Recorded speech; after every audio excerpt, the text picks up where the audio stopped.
Good evening once more again. Today I want us to talk about three things that really stand out. First, the rise of vaping in our schools. Why is it happening? And what it really says about young people today. Second, the suspension of a police constable in KwaZulu-Natal and whether this is just discipline or a part of something bigger going on with our police and politics. And finally, we will be talking about traditional medicine, the call for its regulation. What does that mean? And whether it could help or harm the practice. So let us break it down. Let us begin with our first story of the day.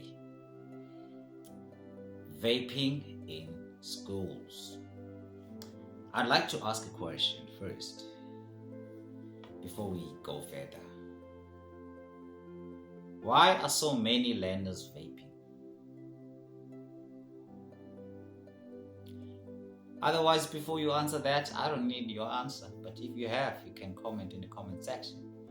Whereas health experts say the numbers are going up and they raised alarms during Parliament's hearing on the Tobacco Products and Electronic Delivery System Control Bill of 2022. So they are saying this is bad for learners and it's happening at a worrying level, or it is happening in a worrying levels. But let's not pretend this is not just happening in a schoolyard, or it is not just a schoolyard issue. Vaping is part of a bigger lifestyle trend.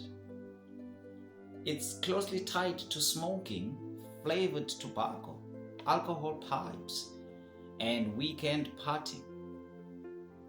These kids don't just vape behind the classroom. No, we all know this. They do it at home.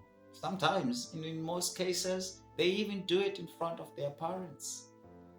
Some parents prefer their kids to actually smoke in front of them rather than smoking when they cannot see them. The same applies to drinking alcohol. By Friday night, you'll see them at clubs vaping as if it's part of growing up. Holidays come, vaping becomes a routine. Now, let's ask ourselves, how did it get here? The truth is, honestly speaking, cigarettes are still sold openly without any serious restrictions. A child can just walk into a spaza and buy a box, no questions asked. And that's the danger. Cigarettes should not be treated like sweets. It should be treated like alcohol. It needs to be sold in licensed places, not on every corner, not in shops that don't care about age limits. We cannot allow those shops to sell cigarettes, but until that change, kids will always have easy access. And that access feeds habits like vaping. Hookah pipe is what they do on weekends. Now they're vaping in classes. Let us move to our second story. Police constable who's suspended in KZN. A police constable from King Cetshwayo district has been suspended, if you never heard. And guess who is involved in the suspension? Lieutenant General Nhlanhla Mkhwanazi. Or must I rephrase? Lieutenant General Nhlanhla, the hero of the country, Mkhwanazi, has suspended this cop, saying he's involved in politics and he's been withdrawn from all police duties while investigations are underway. This is what should be done to anyone who's been alleged to be part of something that is criminal. So now the question is, should police be allowed near any political issues? Does this suspension draw the line between a police and political issues. This is happening in KwaZulu-Natal. Too often we hear that there are police shootings, guns stolen, cars found crashed with weapons missing, and many times those cases link back to political killings. So when we hear that the constable may have political ties, we have to ask, is Mkwanazi simply doing his job and protecting the force? Or are we only scratching the surface of something much bigger, a web that ties policing and politics together? It might be very highly possible. And if that's the case, how deep does it go? There's a commission that has been commissioned to look into allegations made by the same person, Lieutenant General Mkwanazi. And the then police minister is implicated. Okay, let us stop talking about police and the corruption, but let's now look into our third story, traditional medicine. Now, a lot of people are saying it needs to be regulated. The protection and promotion of rights of cultural, religious, and linguistic communities says that traditional healing must be strictly regulated. Commissioner Tsolofelo Moselo spoke about this in Limpopo during the celebrations of traditional medicine. She says regulation is needed to protect people from fake healers and to stop endangered species from being exploited.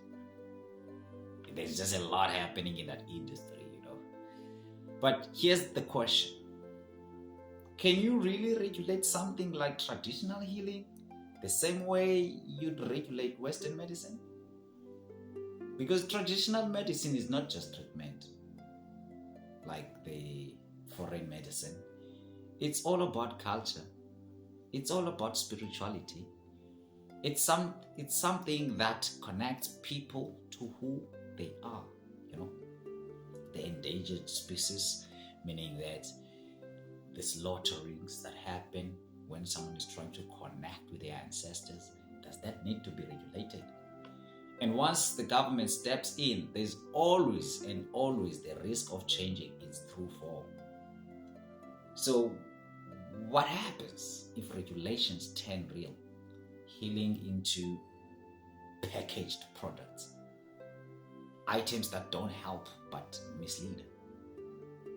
What happens if these regulations become about ticking boxes instead of protecting the heart of the practice? Because that's what they do in the Western medicine. They just tick boxes. That's where the danger lies.